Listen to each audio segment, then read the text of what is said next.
I played so we got relegated. So I played a half a season. We got relegated. I played another half. So I was there for a year. Yeah. And then I transitioned. I got put on a team in Norway, Tromsø. They liked me and they bought me. And then yeah, I was gonna ask you that. Tromsø is I actually was looking this up today. The Northmost top tier football club on the planet. Yes. It's literally like in the middle of fucking nowhere.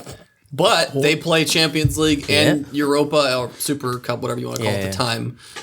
That's a weird transition for you, right? I'm just going from one extreme to the other extreme. So that was weird because I flew I was in Malmo, Sweden. I went to Oslo, and then I went all the way up to Tromsø. And this plane ride was insane. I was like, where are we going? It kept on going. Keeps going up. And I'd never seen mountains like this before. Right. I'd never seen, it was just up, down. It was all over the place, the way the roads were and everything. Lots of snow, very little daylight. Yeah, it's weird. Yeah.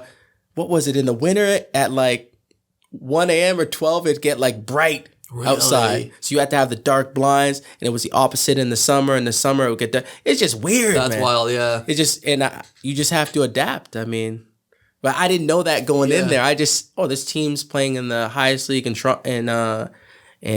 Norway. Yeah.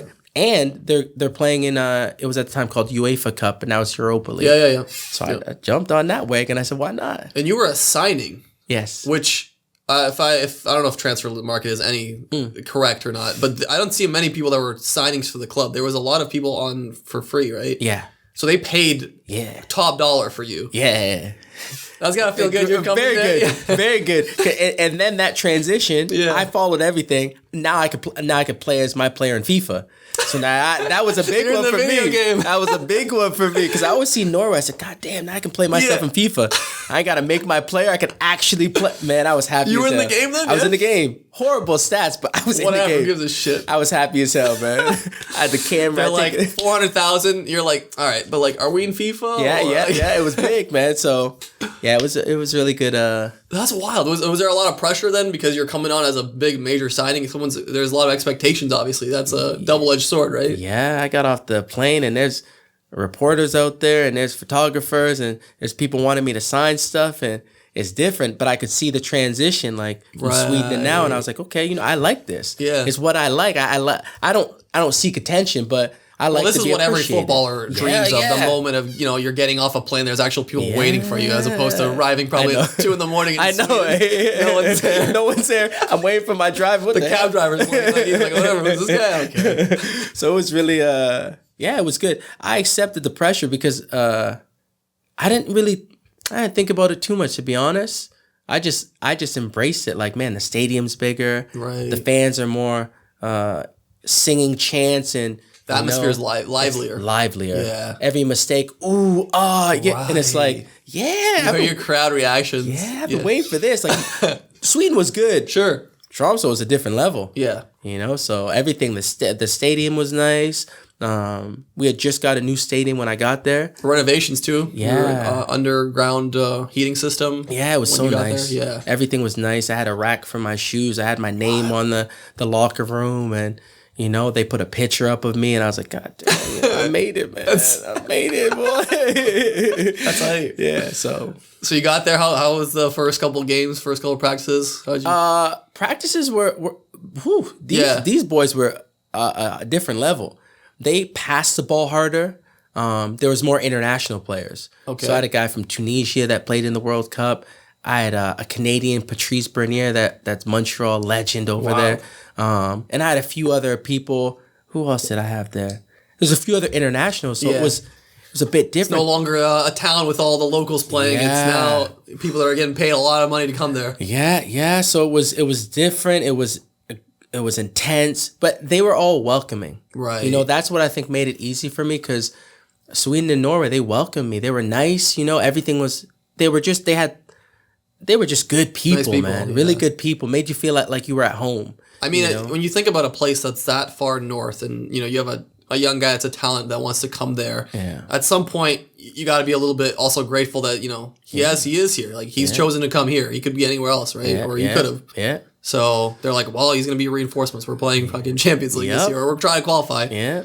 What's it going to do if we're going against this guy, you know? Yeah. So that's what it was like, yeah. I enjoyed it, boy. I loved it. The practices, the players are just quality. Right. When I first got my first cross, when we were doing a striker training, the Tunisia guy, he crossed the ball and I headed it.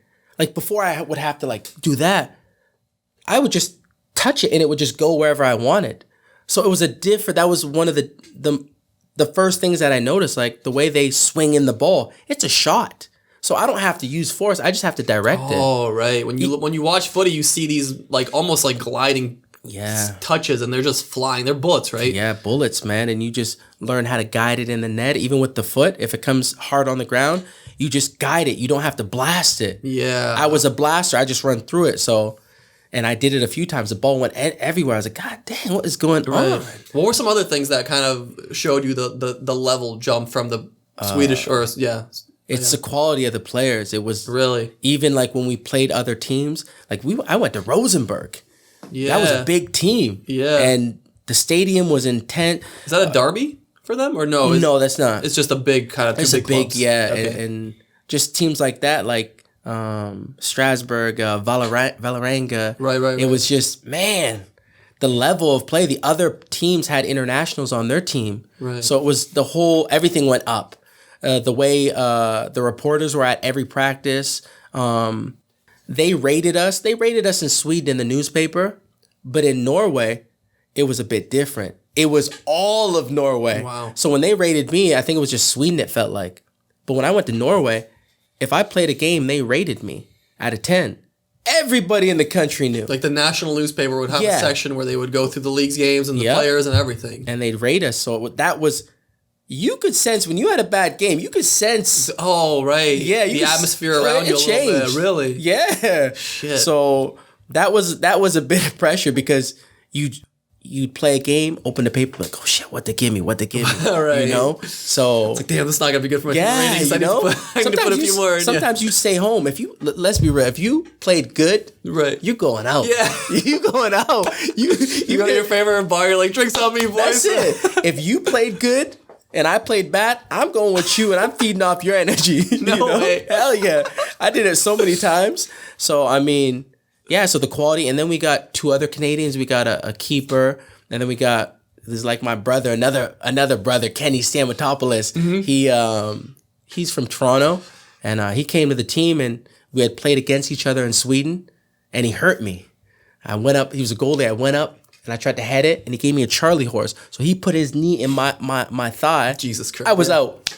Out for the season? Out for the game. Out for the game. That was our preseason in Sweden. Oh, shit. And he came to the locker room. I said, man, fuck you. Oh, can I swear? My bad. No, of course. I said, man, fuck you, man. I don't want to talk to you, man. That's messed up what you did. Right. And I don't know how it happened, but we went to the same team. That's like wild. I went there a year, and he came after.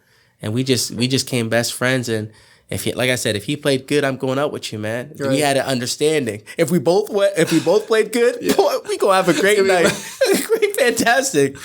So that was some of the perks. Was there other perks than playing for a bigger team? Was there bonuses for scoring goals? Was there all that stuff? That was kind of probably new to you, right? Or no? Yeah, I didn't have that in Sweden. Yeah, so those were different. Like if you start, you get a bonus. If you score, you get a bonus. So it's kind of like the video game when you used to play. Yeah, it is, right. I didn't think I'd get there, so I'm like, oh man, I could, if I score. And you know what's crazy is some people you knew they were getting, some players you knew that their bonuses were a lot if they scored. Really? If they were in the box and they could play you the ball, they were selfish. Oh, that's the downside of that, right? Yeah, you know, and you could tell. You could tell. Like I remember sometimes, I ain't gonna say no names, but I'd be opening the box and simple tapping. Yeah. They'd shoot and I'm like, what? And after a while, when you get older and you realize contracts, you're like, man, okay, I get it now. Yeah, he was about to get 10K or 5K extra for putting it in the back of the net instead of you. That was it. That's why people fight for penalties. Right. You know, it's a pride thing, but it's also, you know. Yeah, at that level, and I mean, I'm sure at a much higher level, when you're making 500K a week, you don't give a shit. Yeah. But at that level, when you're making a couple hundred, whatever it is, okay, 5K is a big bonus. It's not right. So I seen people fight over penalties. Now I get it. It's a pride thing, but you know when we have our our meetings before the game, coach picks who takes the penalty. Right. It's already decided. It's already decided. So anybody that tries to take it other than that person, right.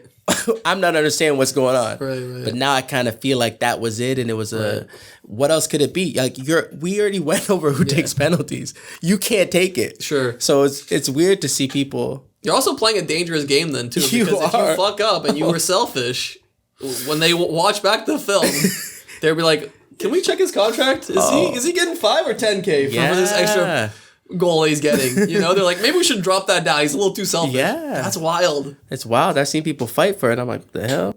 But yeah, the level there was just. I was playing with internationals. Yeah. So the level was my coach played for AC Milan. Wow. Oh, what a cocky man. Do you remember the name? Steinar Nelson. Okay. So cocky. Right. But he deserves to because he played with Roberto Carlos. The repertoire. Holy shit, really? Yeah, so he was playing with that team and like he was big and you could tell his arrogance. He played for Lazio too, I think. Yeah. So he was so arrogant, but he was so good. Right. So can't question it, man. Right. You know, so we all respected him off the rip because his experience. Sure. So in his office, he had a picture of him and Ronaldo where he was playing against someone. No way. Shit.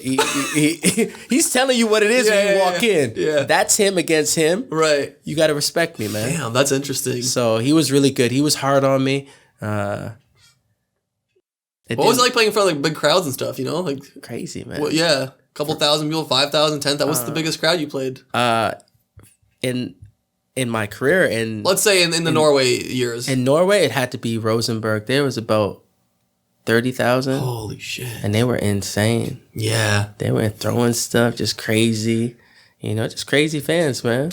Wild. Yeah, wild. Were you like you were obviously nervous before games? No, you feel a little nerves at first when you get out. You're like, God. For me, sure. I'm not used to all this. But any human being would be somewhat nervous. Surely, maybe after like a couple of years, you get accustomed to it. But nah, not me. Every time I walked out, I was like, God damn, look at all these fans. Right. You get these little kids, you know, swearing at you, right. You know, telling you F off, and you're like, God, it's only soccer, you know. Right. But it's religion. Life. It's life. Yeah. So